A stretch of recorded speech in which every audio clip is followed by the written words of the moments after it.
Hi, and welcome back to Brentwood Stories. In today's episode, we wander a little outside of Brentwood as we speak with Christoher DeCristofaro of Sachem Library and Christoher Kretz of Stony Brook University. Despite working outside of Brentwood, both Chris D. and Chris K. have been invaluable contributors to several of our library projects, including the library's makerspaces, the Average Teen podcast, and even the very show you're listening to today. Today, me and Peter check in with the Chris's and record their account of the COVID-19 quarantine, talk about podcasting from home, and even squeeze in a little tech talk. Enjoy. So we have Chris DeCristofaro, technology librarian for the Sachem Library, purveyor of makerspace technology, and co-host of the Library Pros podcast. Also joining us is Christoher Kretz, head of academic engagement over at Stony Brook University, host of the Long Island History podcast. Thank you both for joining me today. Sure. And Chris D., you've had an opportunity in your podcast to interview librarians across Long Island, Chris Kretz included, and touch base with them about the plans that they have made in response to COVID and their plans after the quarantine has ceased as well. And I was curious if maybe you could both provide a brief timeline from the realm of your respective institutions, and maybe just give us a little bit of a detail as to what your libraries have done in response to COVID-19, and if there's any sort of strategies that you have that you think you might retain after quarantine has ended. Sure. Which Chris do you want to go first? Oh my goodness. You know what? For the sake of simplicity, let's go in alphabetical order. Maybe Chris D., you want to start us off? Sure. So I believe it was March 13th. It was the day that it all went dark, basically, where we shut down. And we thought we were going to close for probably a week or two, just give it enough time to figure out what the leadership was going to say, clean everything down, and then jump back in. But then 2 weeks turned to 4 weeks, then turned to a month, and turned to 2 months and 3 months. And actually today is the first day we've opened the doors to the patrons. So it's been 4 months since we've had patrons in the building. So in the beginning, we were trying to figure out what was going to happen. I think the first thing was, well, how the heck are we going to do this remotely? So I was fortunate enough to have, when we had built the studio as its own department, I had made sure that everybody on my team had some type of device that was issued by the library, whether it was an iPad, a Surface Pro, or a MacBook, to be able to work from home. Because part of what we do kind of is working from home. You know, even though you punch out at 5, your brain doesn't stop. So we were already in that realm, and we already had multiple cloud services, either through Google or Dropbox or Microsoft's cloud service, to be able to share documents. So when this was coming, we had a meeting of all the supervisors, I guess 3 or 4 days before it all went down. And I just dumped everything in the cloud that we hadn't had in the cloud before. So once the rest of the library figured out how to do that, then we started to jump on the Zoom revolution of having meetings with Zoom. So both in my own department and library-wide, we started having discussions about what we were going to do. And we started to think about how are we going to still be doing it for the patrons. So we started to come up with the idea of digital programming, remote programming. And the studio team really jumped onto it. The studio, by the way, is my makerspace in Sachem. We jumped into it, and we had a whole bunch of digital programming. Some of it we were trying to do some MacGyver stuff, but it just didn't work. It didn't translate very well. So we started to do a lot of distraction stuff, including doing a Garden Buddies seed starting set of videos where we literally talked about how to start seeds in your basement. And one of my colleagues was starting seeds in the basement. And he even did some time-lapse photography to show how they grow and the transition. And we did a whole bunch of different really cool things. I did some short stuff on technology that was like distraction stuff, like your iPhone isn't working, so try this. And, here's some new things and some cool apps to try. And, doing little short, 5-6 minute videos a la, the YouTubers that are out there. And that's really where we were until we started talking about going back into the building, which was, a month ago. We started getting back into really getting back into the building and working in the building part-time. And we brought first the supervisors back, working full days just to get everything back for the employees. And then we had the employees come in working in 2 different teams of A team and B team. So they would be part-time each, each one working a full day, but only working, like let's say the A team would work Monday, Wednesday, Friday. Then the next week they'd work Tuesday, Thursday, and vice versa for the B team. And we're still in that mode this week, but next week we bring the staff in full time. So that was the plan. Well, the plan changed constantly, but this is the plan that we're in right now. And so far we're pretty happy. Nobody, knock on wood, from the employee side has gotten sick, and we're getting stuff done. So I think it was a good plan, and I think the plan is going to continue to morph and change as we see numbers rise and fall with regard to infection rates and hospitalization. And hopefully we don't have to foresee going backwards. In your conversations with other librarians, perhaps on your show, has there been any sort of programs or ideas that you've seen from other librarians that you've been particularly fond of? Well, the big one that jumps out is Scott, I'm going to botch his name, Jarzenbeck, who's the executive director of the Albany Public Library in Albany, New York. He put out an amazing plan that was detailed.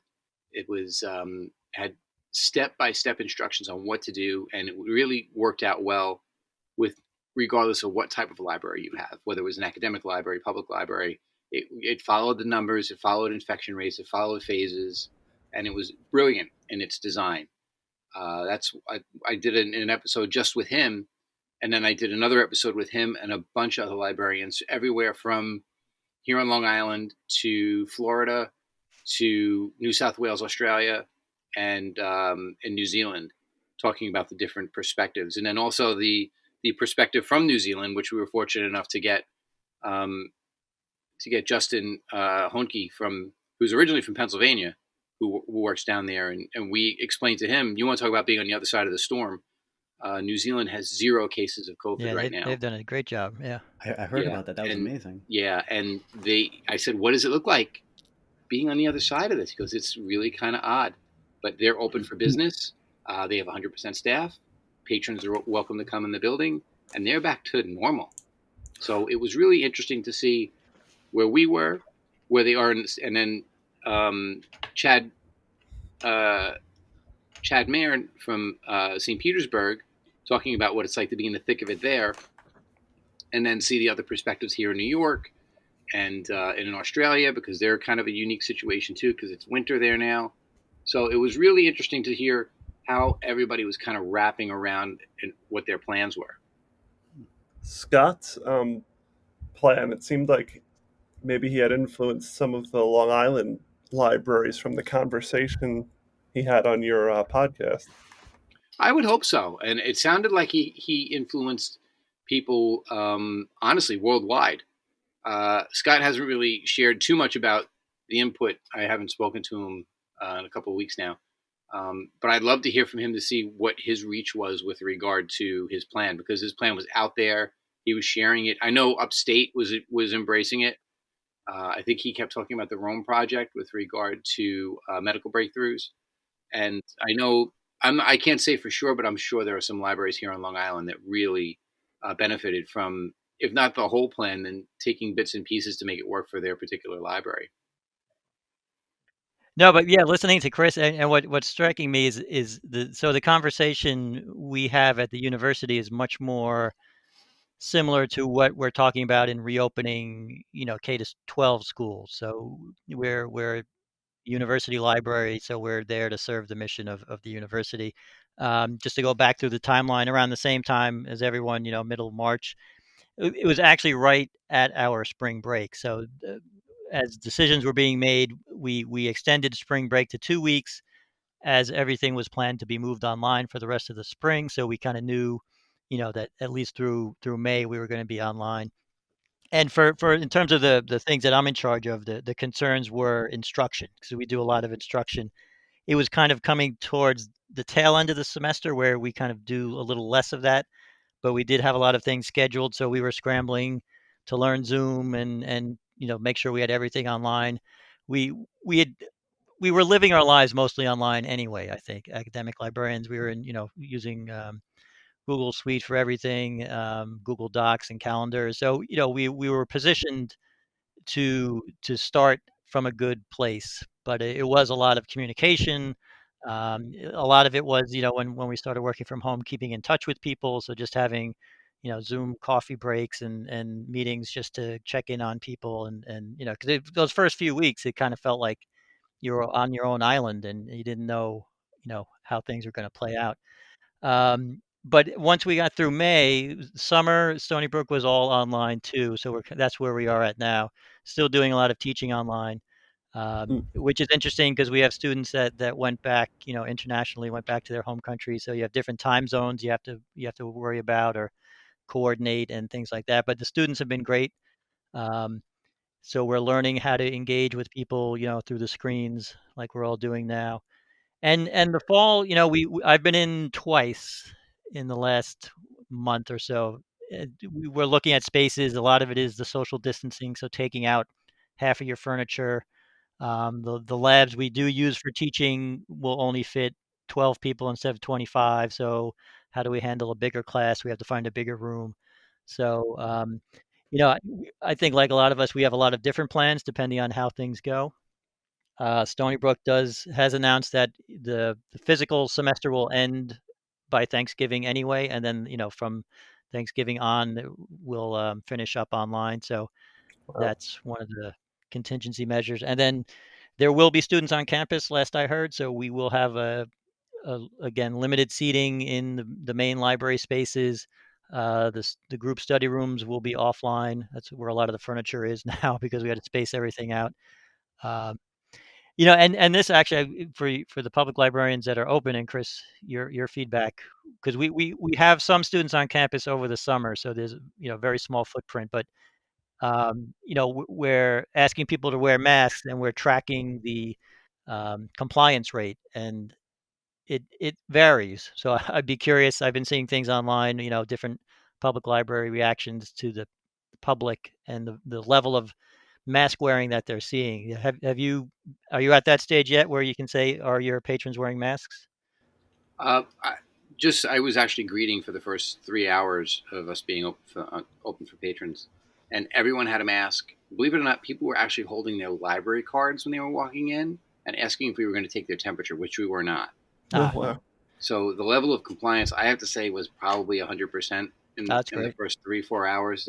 It was what was nice is, and again, this speaks to the type of patrons that we have here at Sachem. They love the library. At one point, I think at 11 o'clock, we had 26 patrons in the building.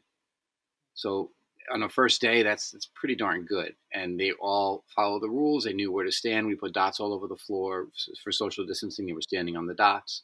There really wasn't a lot by way of saying, you have to do this, don't do that. There were no people wearing chin straps instead of masks. Everybody was following the rules, which was great to see. And even with regard to social distancing on the internet computers, we have, I think, and I'm probably going to get this number wrong, but maybe 24 internet computers. And what we did was we removed the chairs from the even number of computers and only put them at the odd number of computers. So that gave enough room for social distancing. So I think everybody at this point is reticent and understands what has to be done. And there wasn't anybody coming in without a mask or claiming they couldn't wear a mask because of a disability or any of those other things. But so far, so good. First day, Wow. You already got the computers back. Yeah, back. It's a funny story. We were about to start a renovation where I know Pete have been at my building is Chris. We have that technology center in the back, a big room. Oh, yeah. We pulled the computers from there and put them on the main floor and made that room quiet study, because the big joke at Sachem was the quiet study was in the middle of the busiest heavily tracked area in the building. So we kind of flip-flopped them, and we were in the beginning of that construction project when everything stopped, and then there was a moratorium on construction so that those projects couldn't go forward. So when the moratorium was lifted and construction could begin, they began in earnest to move furniture and run Cat 6 and run electric and get the electricians in and wire everything up.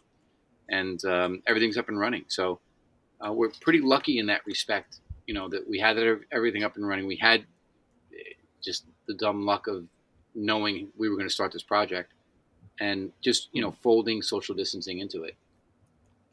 Wow.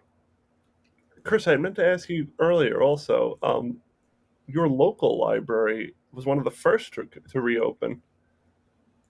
You talking to Chris D or Chris K? Chris K. You mean Sayville? Yeah, weren't they? They were one of the first to completely reopen.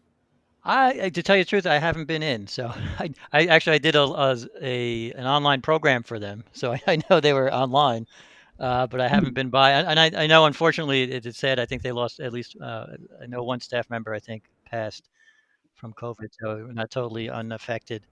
Um, yeah, and it's interesting.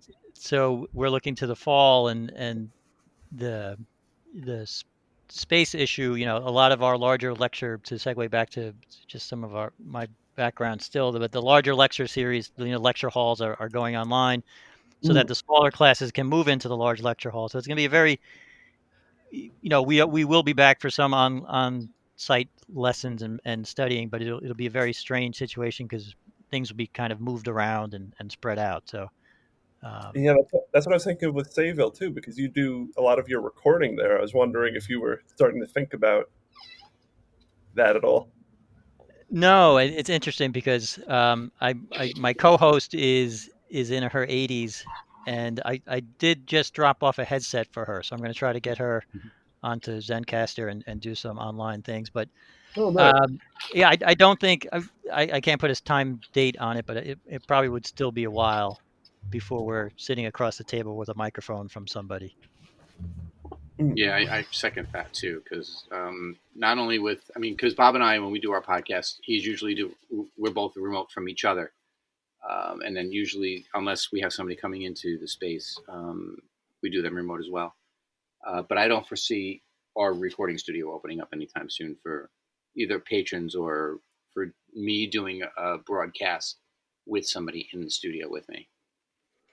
Because I was just thinking, how do you disinfect a microphone? You'd have to keep changing the covers, the pop filters, and it sounds like a nightmare. But Yeah. but I mean, what I liked about Chris's show is that you've always been sort of online and international, like you've referenced. So to me, it's been an opportunity to kind of try that myself. I'm not as far, but I interviewed someone from upstate New York, and so like we're showing with this interview, you can do a lot with with the online tools you have, and there's no reason to not keep going and maybe bring in people that you wouldn't normally get physically onto Long Island.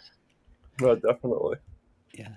Yeah, that was actually something I was going to segue into. Has it been easier, harder to get guests? How's the life of a podcaster been since quarantine? I think it's a balance, really, because you're always worried when you're stuck at home working. Are you doing enough for work? We were fortunate enough to still be getting paid while we were working from home, and there's always this lingering guilt. Am I doing enough to justify that? I feel that I was doing enough, but there were days, everybody, and during the sequestration, it was good days and bad days. And some days you'd be like, yeah, I think I did enough for the week. And other days, like, I don't think I did enough. So, balancing that plus being home, plus figuring out what your boundaries were going to be. Like for me, when I was going to work, I'd head on down to my basement. It's my little man cave where I have, my equipment and recording stuff and all that other stuff. So I could be away from the kids. So the kids weren't, interrupting me because I'm trying to get some work done. But then, you're getting emails at 6 o'clock at night, 7 o'clock at night, and it just became really a free for all. So how does podcasting fit into all that? It's hard. It's always a bit of a struggle when you're a guest based podcast.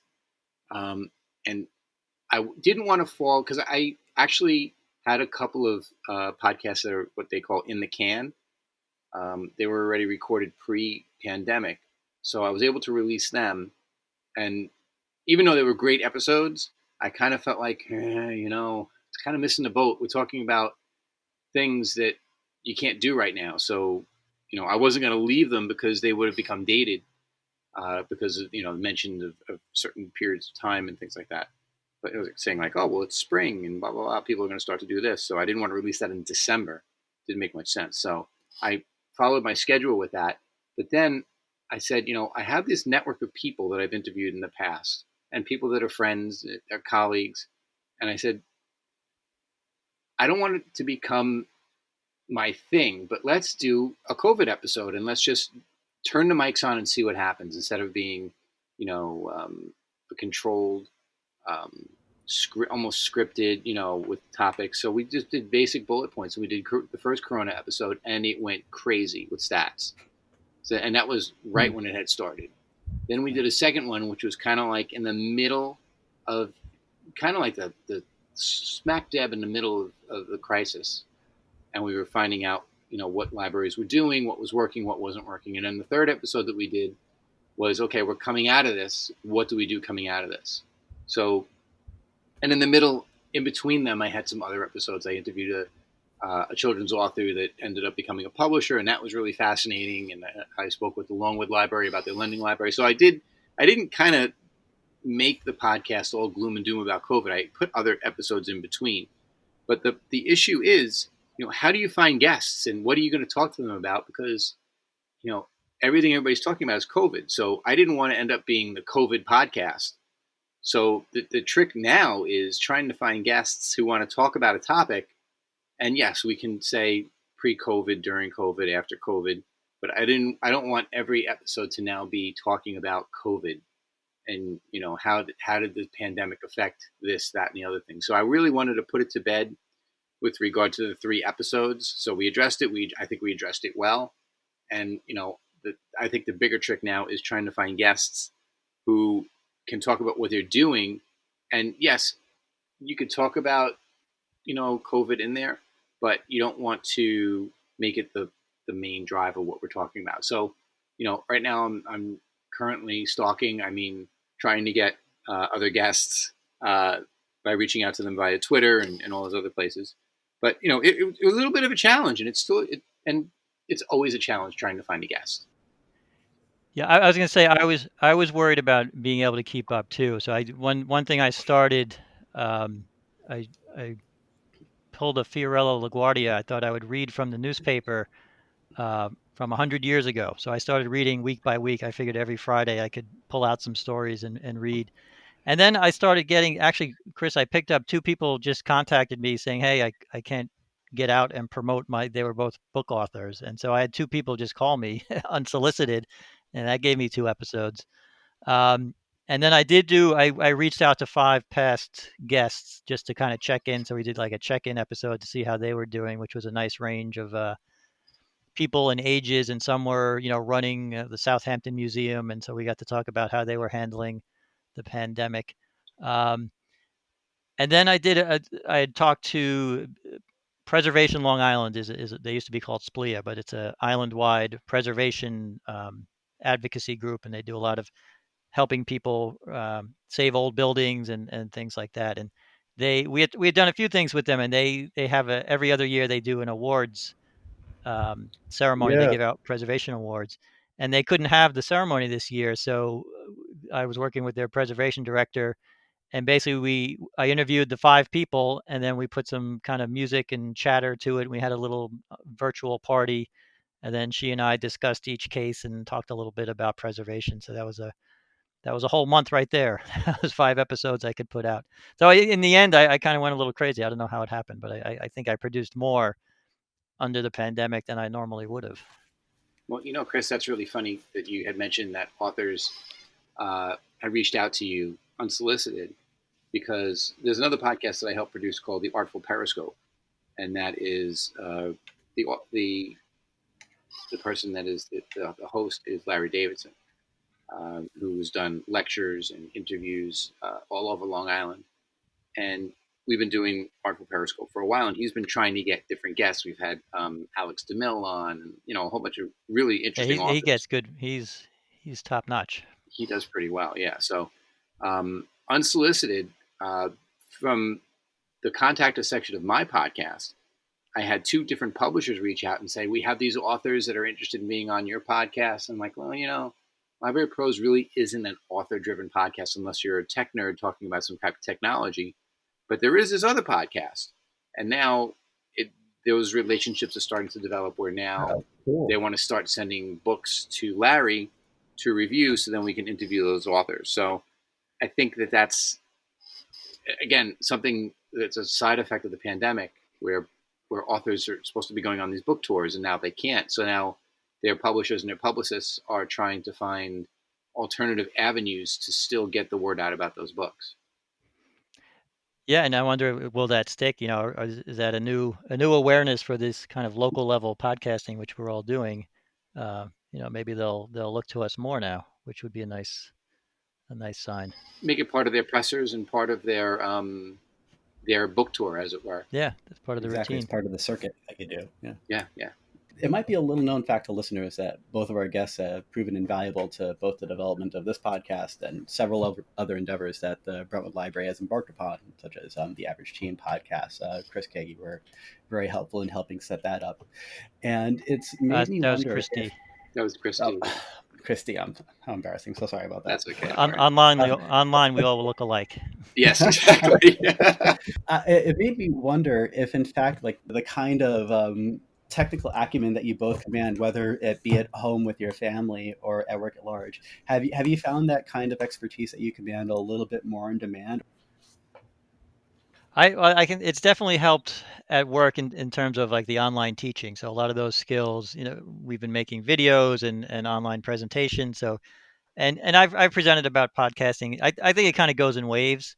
So I think interest kind of ebbs and peaks, and some people stay with it, some don't, some try it because they're interested. In terms of the podcast, quote unquote industry, although it is an industry, people make money off of it.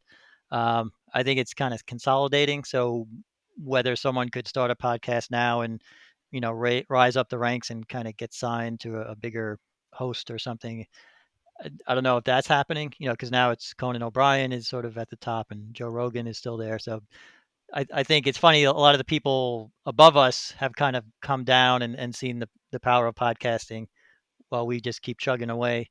But yeah, I think it's always a good, think of it as a communication skill, being able to speak and interview people. And so that is going to stand you in good stead no matter what you're going to do. Yeah, I agree, Chris. It's the same kind of thing. Like we talked about, Joe Rogan, Alan Alda, all these people, and Rogan's been doing it for a while, but Alan Alda's fairly new to the scene, but he's blowing up because he's Alan Alda. He's at Stony Brook too. And it's the Center for Communicating Science, I believe. Yep. It's clear and vivid. Clear and vivid, yeah. So all of the proceeds from that podcast go directly to Stony Brook University, which is great for, that's great to hear that a Long Island university is getting that kind of publicity, and he brings some money. So that's really nice to see. But yeah, the big names are doing it now because the little guys have been doing it. Like even the one and only Robert Plant, former lead singer of Led Zeppelin, has a podcast, which I found amazing because he doesn't like to talk, especially about Zeppelin or anything like that. And here he is doing a podcast. And I find it, the one thing that I learned about podcasting, whether I listen to one or I help another person with it, is that, so when I help Brentwood with Average Brentwood Teens, I've helped Syosset with Turn the Page. I've helped, I just recently helped Oceanside and a couple of the libraries, kind of get their feet wet. And all I basically do is tell them, look, this is what I use. This is what you can do. And some of them have even been guests on my podcast. And the cool part is you give everybody the same formula and you get something completely different. So it's like making soup with the same exact ingredients, but every time you taste everybody else's soup, it tastes completely different. And I think that's the beauty of podcasting. So during the pandemic, I had, who reached out to me? Oceanside was one. There's another library that escapes me at the moment, another Southwestern Nassau library that asked about it. And they had it. And in fact, Sachem Team Department started exploring the idea of having a podcast, interviewing local figures and talking about, what was life like in Holbrook back in the 1950s, or what, how did Holtzville come to be what it is, and things like that. So they're starting to develop that now. And again, a completely different recipe. They're using SoundCloud versus, I use Blueberry and all these other things. So not to get too technical, but, when you give somebody a formula and you give them some tools, it's amazing what comes out. Another great podcast is Carol Ann Tack over at the American Library, Top Shelf American Library, which is an author-based interview podcast, which has really come into its own, and it's really starting to hit its stride. And again, Didn't she just have Judd Apatow? Was that her? I don't think she had Judd Apatow. I think she'd be someone was just on. So giddy if she had Judd. I have to look but that up she now. gets some pretty good authors too, and it's just so nice to see that. And again, she's doing it from home as well. So this is a craft that you can do from home. In fact, one of the guys that works with me, he's a librarian trainee. During this whole thing, he started to make a web series, which he hasn't launched yet, but about everything from buying the equipment to doing it with free web hosting as opposed to paying for a web host. And he launched his girlfriend's podcast. In fact, it's Chris, you know her, Erin. Oh yeah. From the Scholars Beyond the Tower, I think. Scholars Beyond the Tower, yes. Yeah. And that again, it is produced by Alex Boris, one of my librarian trainees. So it's interesting to see, even if you don't. It's interesting to see the influence of what you do, and I would be remiss if I didn't say that Chris Kretz wasn't a bit of an influence on me when it came to style, when it came to interviewing techniques and things like that. So we all feed off each other, and I think that's really, really a good thing too. But talking about this skill set and the technology during the pandemic, I think we're going to see a bunch of great podcasts that are born out of this. Who is the Syosset podcast? Turn the Page. That's Turn the Page. That's Jessica Chowton. Okay. That was the Apatow one, I think. Oh, they got Apatow. I think it's on my list. I have a backlog. Dear Jessica. The one thing... Tell me about that one. There's a very first world problem, but I left all my Lightning connector earbuds in my office in March. So I have not actually been listening to as many podcasts as I used to, because I usually listened walking around with my earbuds in. But now, Christy, as far as your role as a purveyor of makerspaces, a lot of this quarantine has really been kind of a referendum on like public meeting groups in general. And do you think that the future of the makerspace is in jeopardy?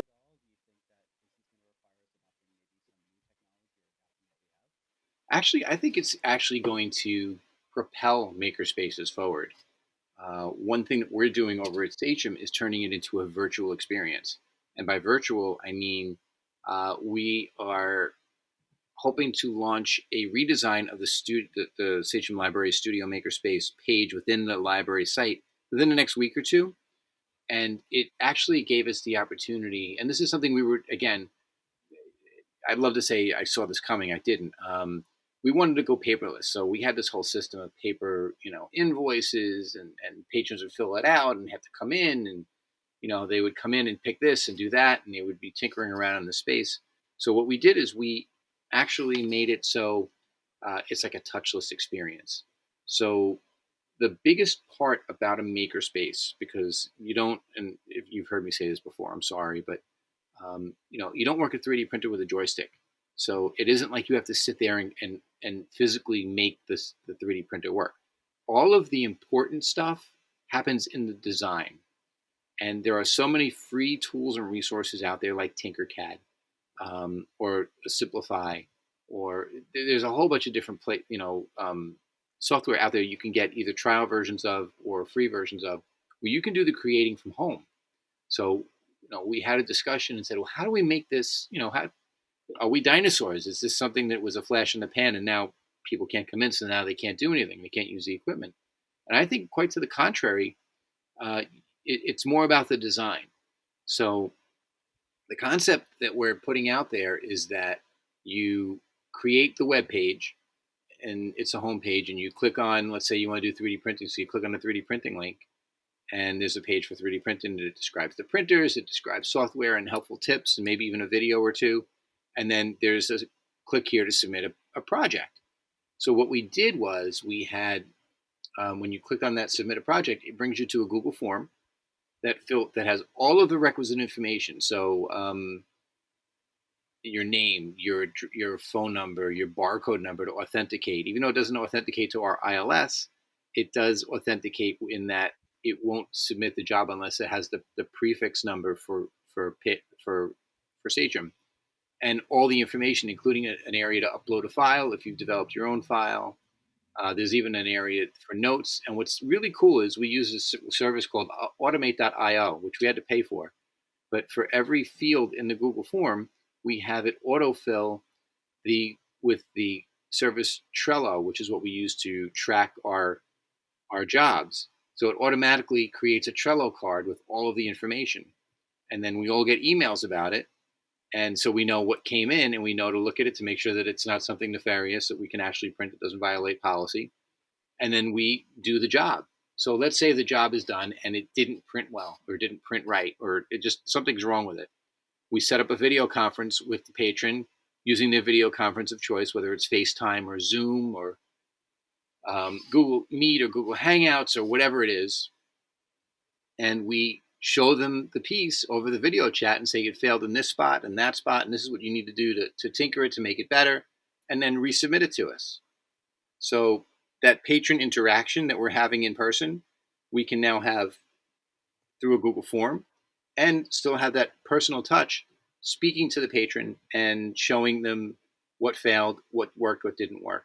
And then they pick it up curbside. So that's utilizing the new curbside feature. So it works. We're using it for 3D printing, engraving, poster printing.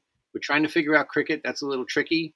And as we move forward, we're probably even going to do recordings, because we can do it remotely. Very nice. Audio recordings? Yeah, through our booth recording studio. Wonderful. Do you think that if there was ever a time, now would be the time to buy a 3D printer? Probably, yeah. I mean, I wanted to buy one for myself while we were quarantined just so I can play. But what the cool thing is, if the patron does get a printer, we've had this before. If they bought something and it doesn't work right, we've had them in. Now, I don't know if they can do it now, but in the past we've had to bring it in. We've actually helped them tinker it and get it to work. So in the same breath, we can do the same thing, I think, virtually to a certain degree. I'll have you guys take a look at my printer sometime. Sure. Because I've been nerding out over here and trying to just find any myriad of reasons to print out something on the printer. So I've got cell phone cradles, I've got headphone cases. Yeah, my wife bought a Cricut and got it delivered during the pandemic, and she's been using it. She's making a lot of masks too, so it comes in handy. Oh yeah, Cricut is great. I feel like the shutdown came right as a lot of things were about to get started. Like I feel like we're pretty close to starting the makerspace at Brentwood. We had the seeds and all that stuff. Was you had your breakout right when it shut down? It was genuinely all lined up for success. We were starting to get some real traction with the Inventors Club. Had some really great meetings. Some presenters talking about patenting. I did my little class about Tinkercad. Definitely keep that momentum going, and definitely explore a Zoom thing, or some kind of, either whether it's a YouTube channel, YouTube video, or whether it's a Zoom interactive experience. Keep that traction going, because you'll be surprised how many people are clamoring to do this kind of stuff because they have an idea and they don't know how to actually, you see that silly commercial at 3 a.m. Oh, invent help, blah, blah, blah. When you don't need them when you have an idea. Right. I had taken a note near the beginning of the interview, if you don't mind. If I was just curious about the programs that you guys were mentioning. Was there like something that you found you thought, oh, this is going to be really good to be able to do this in a digital format, and it was unexpected, like it didn't work out, or you had one that you didn't think would be that great and it turned out to be one of your, I don't know, better programs during the quarantine? Well, I'll just, we were towards the tail end of our semester and everyone was sort of, preoccupied with getting online and surviving. So our programming was initially was a little light. We arranged a series. We thought maybe we kept a series of Zoom meetings going every Thursday, like a library open meeting. But that turned out to be not what people wanted. They just, that was still early days. They just wanted to survive, I think. But there's some we have a digital humanities center that they do a series of. It used to be in person, sort of like a reading group. So we would assign an article or some research, and people would come. And you'd get a good core group of maybe 6 or so, but online that took off even more, and you could get people from other institutions joining in. So that was a success story. And now going into the fall, we're trying to see what we can do online and be more conscious about it, because I think the spring was sort of a lot of emergency, let's try something and get through this. But the fall will definitely be a little more coherent. Is the reading group, is that like graduate students? It's a mix, yeah. Faculty, graduate students. We try to get undergrads who are interested, just exposed to that whole field. So that's a lot of digitization, and it could be GIS, it could be text mining, it could be a lot of different things. So Wow, that sounds very cool. yeah. So for what we were doing, I mean, what was interesting, and Anthony Bliss is my cohort. He actually made a planter box video. He had a patch of fence that had blown over in a storm, and it took the post with him. So he cut the rotted part of the post off, and he literally made a video on how to make a planter box with a post, just by he used a chop saw, but he said you could use a handsaw, whatever, and he showed how you could basically build it log cabin style, and that went crazy with views. And of course, the Garden Buddies thing just went crazy as well. I did some videos on some tips and tricks to get your Apple device from being slow, and maybe learning about some of the settings that are involved in there. And I'm about to do for September a video on using Google Photo Scan, because one of the popular things in our space is the photo scanner. So Google actually has one that you can use your phone for, and it works Android or iOS, where you can take your actual physical photo, lay it on a table, and take a picture, and then align these dots, and then you can literally digitize a physical picture, and you can do this fairly quickly with some pretty good, not just accuracy, but quality with regard to resolution. So that's one of the programs I'm going to be doing. And some of the stuff that we're doing going forward is we're doing a series on the Adobe, which one is it now? Adobe Auditions, which is the audio editing. And we're doing another one on Audacity, which is the free version, There you go. Audio editing software. Right. And then there's going to be the podcasting serial that my colleague Alex is going to be working on. So we're doing a whole bunch of different things, I think. But in terms of like in the past, the big one was the Garden Buddies, because he literally took seeds, and now I think we just harvested a cucumber that was 18 inches long, and that came from a seed. So that really is kind of cool. And you think it would be a tech-based thing too. So your seed and garden stuff at your library is part of the makerspace. Yeah. So, because we also have the outdoor classroom, which is part of children's. But the one thing, my philosophy is, look, if it's a maker thing, it doesn't necessarily have to, be underneath the Sachem Studio flag. If you're doing something cool, we're going to promote it, and we're going to talk about it, because growing things is making. It's the first kind of making, really. That's right. It really is, The OG makerspace. Yeah.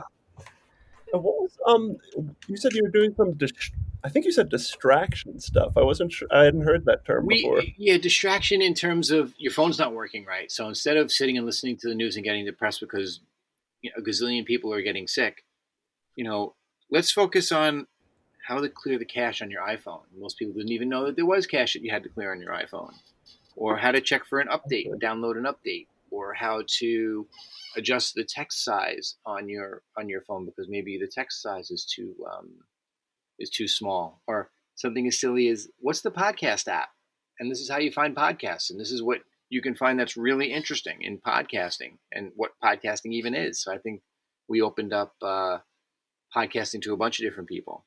And just simple things on your phone, because we're staring at our phones all day anyway, right? So why not find something that is interesting that you didn't even know your phone could do? There. It's more than just shopping on Amazon, taking selfies, and checking Facebook. Someone just sent me something on how to turn your iPad into a teleprompter, which I'm going to try to do. Oh, You never know. Well, I know. another- It sounds interesting. I thought, wow, I could use that. And another thing I thought was actually, I do have a couple of spare smartphones over here, and I might try to turn one into a time-lapse camera for my 3D printer. So that might be another clever one to do as well. What's really cool with old tech, too, is you can repurpose it as a single-purpose unit. So I have an old iPad 4, so it was before the Air line had come out. And I have an old stereo from probably the early 1950s. It's in my little man cave here in the basement, and it was my wife's grandfather's. And it just so happens to have RCA out cables, or RCA in cables, I'm sorry. So I bought a wire that was super long, so I could run it through the drop ceiling. That's 3.5-inch headphone jack on one side and RCA on the other. So now I can play music from this old iPad through Spotify or anywhere I want to listen to it and play it through this old stereo. Nice. So, that's really cool. And then there's another, my older daughter, who's now 18, almost 19, had an old iPod from when she was 7 or 8. And it's only on iOS 6 or something like that. So it's like 3rd gen. It's got the aluminum back to it and everything. And it's basically useless. So there's an app called Manything that you could turn it into a surveillance camera. So I have it pointed towards my front door as a security camera. And then my other daughter had an iPad mini 1st gen. Again, I think it's on iOS 8 or 9. She broke the screen several times. The home button doesn't work great. So I put that same app on there and connected the 2 cameras. And now that's pointing towards my back door. So now I have a makeshift security system that costs me $1 a month for the cloud service for it. So the camera works great. Notes here. That's a great idea. Yeah, the camera works great. So why not? And then I can go onto my phone here that has the same app loaded into it, and then just jump on those cameras. And the great thing about the app is it utilizes not just the camera, but it also utilizes the microphone. So if the camera will go on and it'll start recording if it hears a sound, and it gives it a sound grade and a video movement grade. So I can even set it up to give me an alert, which would just drive me crazy because of this. My kids are walking around, it's going to go off every 2 minutes. But the idea that if somebody were to break into my house, I could then take a look and get a nice clear photo or video of the person coming in my house.